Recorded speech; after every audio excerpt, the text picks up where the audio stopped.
man kung saan ka tutungo.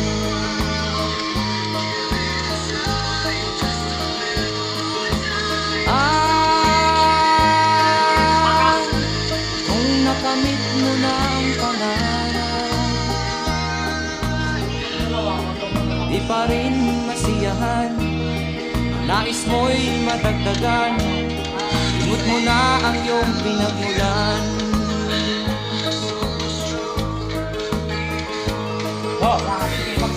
Bakit nga ba ganito?